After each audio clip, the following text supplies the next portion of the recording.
Hello dear students, welcome back to N Avasti video solution series. In today's video we are going to start a new chapter thermodynamics, and in this video we discuss level 1 question 1 to 10. Let's start from question 1. Question 1 में हमें बोला गया out of molar entropy, specific volume, heat capacity and volume. Extensive properties are those which depends on mass and number of moles. Depends on mass. ठीक है, तो यहाँ पर अपन molar entropy की बात करें तो ये एंट्रोपी पर मोल यदि अपन कैलकुलेट करते हैं तो हमारे पास मोलर एंट्रोपी आएगा। तो हमारे पास यहाँ पर क्या बोल दिया है कि पर्टिकुलर स्पेसिफिक पर्टिकुलर मोल के लिए एंट्रोपी डिसाइड हो रही है, तो ये फिक्स्ड रहेगी, ये वेरी नहीं करेगी क्योंकि यहाँ पर मास को फिक्स कर दिया गया है।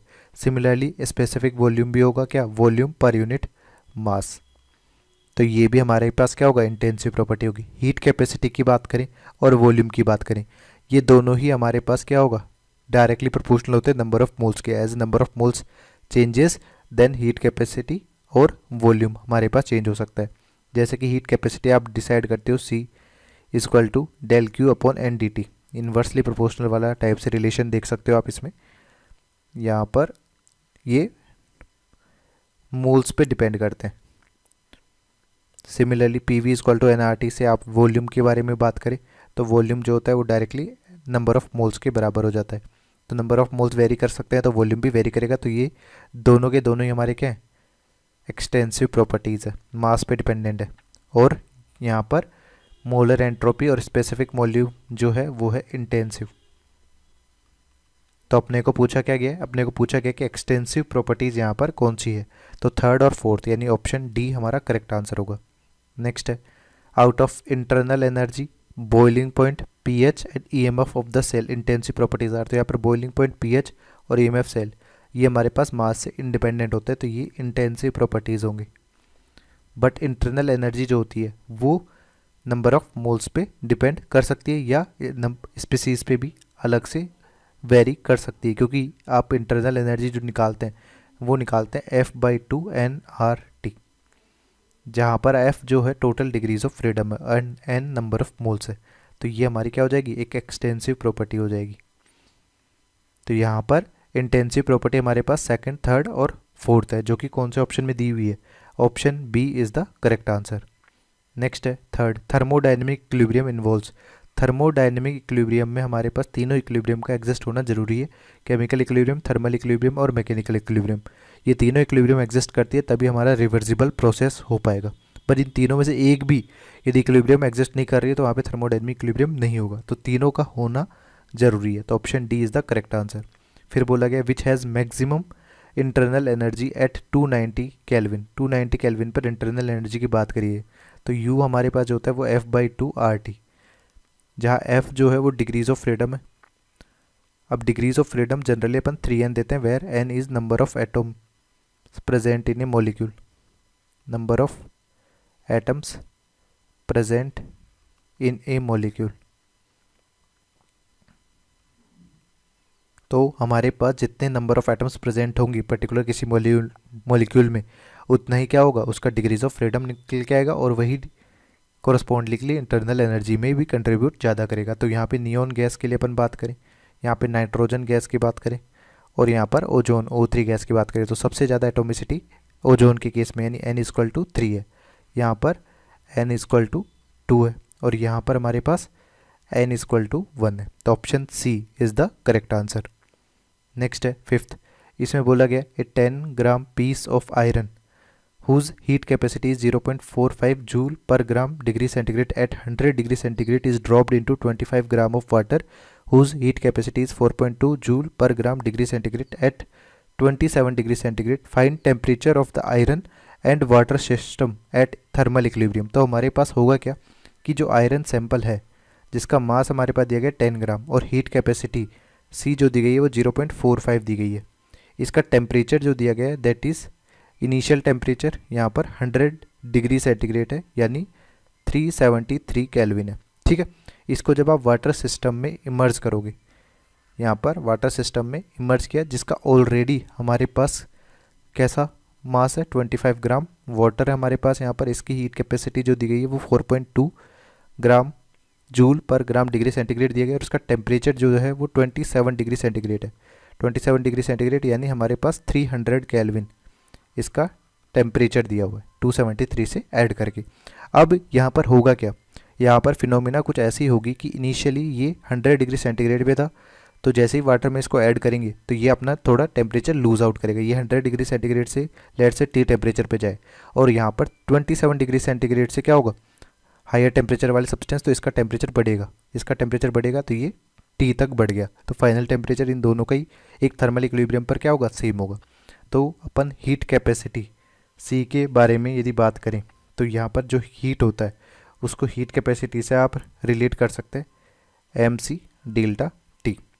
ठीक है, तो यहाँ पर हीट कन्वर्जन का क्या होगा, जितना हीट हमारे पास टेम्परेचर लूज़ करने में एफ ई यहाँ पर लूज़ करेगा उतना ही क्या करेगा, वाटर ऐड करेगा। तो ये लूज़ कर रहा है यानी नेगेटिव वैल्यू आएगी और एक गेन कर रहा है यानी पॉजिटिव वैल्यू आएगी। मैग्नीट्यूड दोनों का सेम होगा, मैग्नीट्यूड सेम होने की वजह से इन दोनों को जब आप ऐड करोगे तो हमारे पास नेट जीरो हो जाएगा। तो यानी आप स्टेटमेंट लिख सकते हैं heat lost by iron plus heat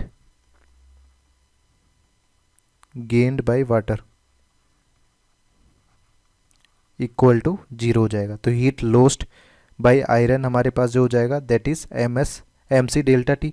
तो मास हमारे पास 10 दिया गया है, सी हमारे पास जो दिया गया है 0.45, temperature final temperature minus initial temperature, यहाँ पे टी माइनस इनिशियल टेम्परेचर यहाँ पे 373 है। इसी तरह से हीट गेन्ड की बात करें, हीट गेन्ड में हमारे पास 25 ग्राम तो इसका मास है एम सी डेल्टा टी में, 4.2 हीट कैपेसिटी है, और टेम्परेचर की बात करें तो टी माइनस 300 है, ये इक्वल टू हो जाएगा जीरो। अब इस इक्वेशन में केवल अननोन क्या है, टेम्परेचर। इसको सॉल्व करोगे तो टेम्परेचर हमारे पास आ जाएगा 303 केल्विन, जिसे आप लिख सकते हो 30 डिग्री सेंटीग्रेड 273 से माइनस करने पर। तो ये हमारे पास कौन सा आंसर हो जाएगा, option A is the correct answer. Similarly sixth की बात करें तो यहाँ पर बोला गया when freezing of a liquid takes place in a system.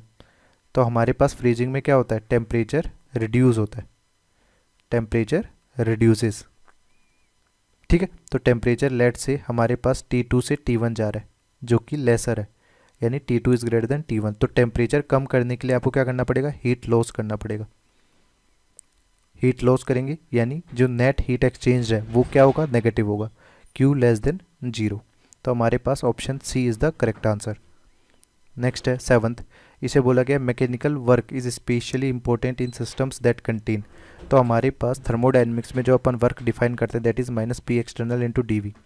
तो ये जो पी एक्सटर्नल है प्रेशर टर्म, वो मोस्टली अपन गैसेस के लिए डिफाइन करते हैं, थोड़ा बहुत वॉल्यूम अपने पास लिक्विड्स के लिए भी हो जाता है, बट प्रेशर जो टर्म होता है वो लिक्विड और सॉलिड्स के लिए नेग्लिजिबल अमाउंट में होता है। तो अपन सिस्टम्स कौन से कंसिडर करेंगे जिनमें गैसेस भी इंक्लूडेड हो, तो option A is the correct answer for calculation of work. Second है 8, determine which of the following reactions taking place at constant pressure represent system that do work on the surrounding.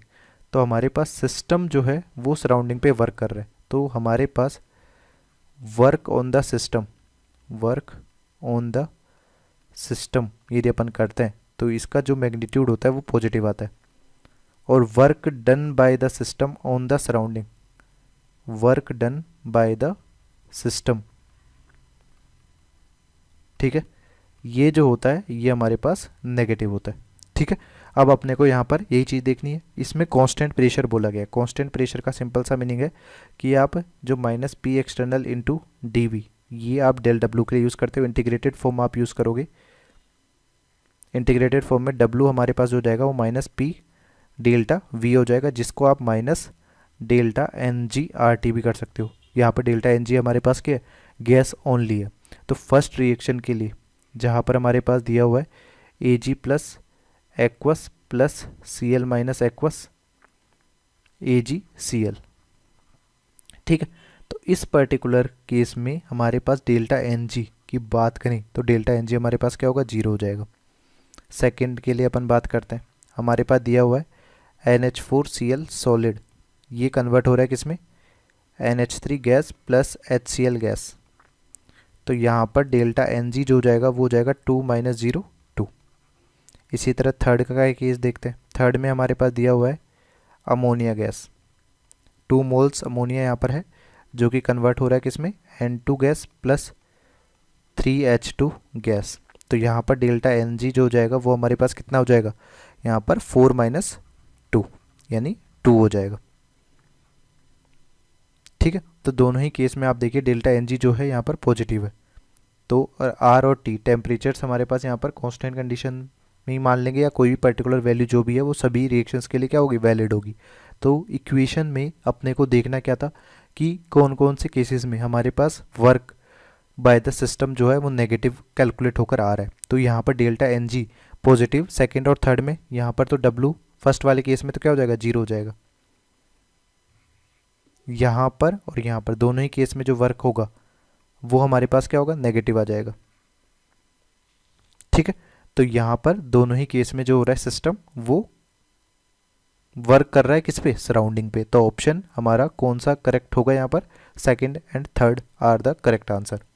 ठीक है, next question है 9th। इसमें बोला गया है determine which of the following reaction taking place at constant pressure represent surrounding that do work on the system environment.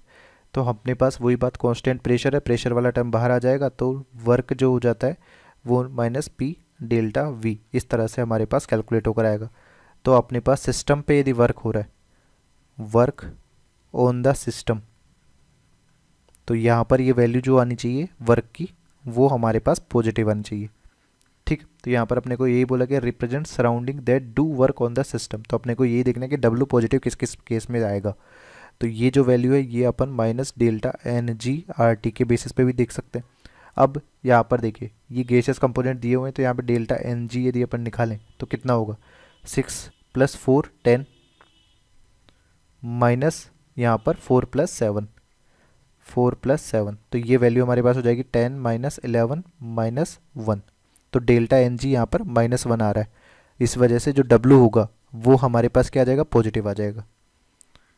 Delta Ng negative होने की वजह से नेट W जो है वो पॉजिटिव होगा। ठीक है, क्योंकि ऑलरेडी एक नेगेटिव साइन तो हमारे पास फॉर्मूला में दिया हुआ है ही। इसी में अपन और देखें, जैसे कि CO gas plus 2H2 gas जो बन रहा है CH3OH, तो यहाँ पर डेल्टा Ng की यदि अपन बात करते हैं तो यहाँ पर क्या हो जाएगा, लिक्विड में तो 0 है, माइनस यहाँ पर 3 कंपोनेंट है, यानी ये भी -3 है, डेल्टा Ng -3 है, इसलिए इसके लिए भी वर्क डन हमारे पास पॉजिटिव होगा। Carbon graphite plus H2O gas, CO gas plus H2 gas, यहाँ पर डेल्टा Ng की बात करते हैं तो डेल्टा Ng की यहाँ पे बात करेंगे तो यहाँ पे 2 - 1, यहाँ पे +1 आ रहा है, तो +1 आने की वजह से इसका जो वर्क डन होगा वो नेगेटिव आएगा। फिर अपने पास दिया गया है यहाँ पर H2O सॉलिड से कन्वर्जन हो रहा है किसमें, H2O लिक्विड में। तो यहाँ पर H2O सॉलिड क्या होता है, आइस होता है, और H2O लिक्विड हमारे पास वाटर है। इन दोनों के बारे में अपने को पता है कि आइस जो होता है वो वाटर पे फ्लोट करता है बिकॉज ऑफ लो डेंसिटी, इसकी डेंसिटी कम होती है कंपेयर टू वाटर लिक्विड। तो हमारे पास हाई डेंसिटी इसकी हो जाएगी। अब डेंसिटी जो होती है वो वॉल्यूम के इन्वर्सली प्रोपोर्शनल होती है, डेंसिटी हमारे पास होती है मास पर यूनिट वॉल्यूम। तो लो डेंसिटी है, इसका मतलब है हाई वॉल्यूम है, हाई वॉल्यूम है, और यहाँ पर लो वॉल्यूम है। तो इन दोनों के बेसिस पे देखेंगे तो लो वॉल्यूम हमारे पास फाइनल वॉल्यूम है और ये हाई वॉल्यूम इनिशियल वॉल्यूम है। तो यदि आप चेंज इन वॉल्यूम आप V final minus V initial करते हो तो हमारे पास क्या होगा, ये नेगेटिव वैल्यू आएगी।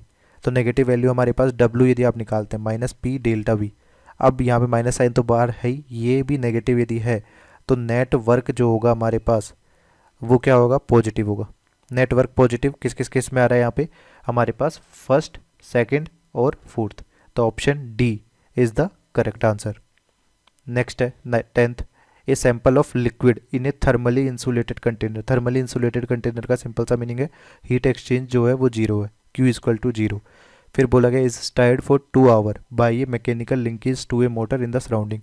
दैट मीन्स यहाँ पर वर्क डन जो हो रहा है वो पॉजिटिव है, work done is greater than 0। तो अपन फर्स्ट लॉ ऑफ थर्मोडायनेमिक्स यदि लगाएंगे तो delta U = Q + W as Q = 0। तो डेल्टा U जो हो जाएगा वो W के बराबर हो जाएगा, W हमारे पास पॉजिटिव है तो डेल्टा U भी क्या होगा, पॉजिटिव होगा, डेल्टा U आल्सो पॉजिटिव। तो इस तरह से कौन सा ऑप्शन करेक्ट हो जाएगा, option D is the correct answer.